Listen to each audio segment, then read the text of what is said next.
আজ একটু অন্যভাবে ঢ্যাঁড়সের তরকারি করার চেষ্টা করলাম। প্রথমে ঢ্যাঁড়সটাকে আর আলুটাকে ভালো করে ভেজে নিয়েছি। তারপরে কড়াইতে পেঁয়াজ আর অল্প জিরে দিয়ে, গোটা জিরে ভালো করে খেয়েছি, কখন পেঁয়াজটা লাল হবে। তো এখানে আমাদের মতন ঢ্যাঁড়স পাওয়া যায় না, লম্বা লম্বা ইন্ডিয়ার মতন। এখানে কেমন পটলের মতন দেখতে হয়।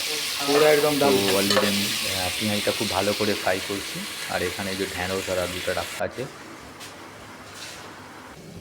তো আমি তো এখানে তো কোনো কিছু কাটিনি, যা কাটার আমাদের কুকটা কেটে দিয়েছে। আর এটা হচ্ছে পেস্ট করে রেখেছি কাঁচা লঙ্কা আর সরষে দিয়ে। আর এইটার মধ্যে এখানে পেঁয়াজটা হয়ে যাবে পর অল্প হলুদ দিয়েছি, অল্প লঙ্কা দিয়েছি, ধনের গুঁড়ো দিয়েছি, এটা জিরে গুঁড়ো দিয়েছি। দিয়ে ভালো করে মশলাটা হয়ে যাওয়ার পর আলুটা দিয়েছি।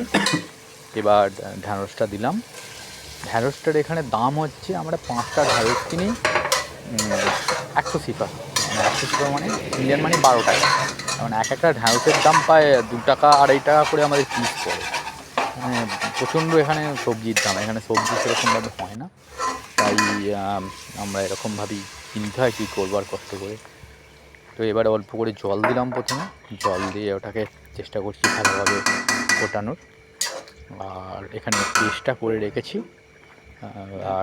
আর দিয়েছিলাম আদা বাটা, রসুন দিইনি এতে, আমার হয়েই এসছে, সেই জন্যে পেস্টটা দিয়ে দিলাম। আপনার পানি দিয়ে দিন।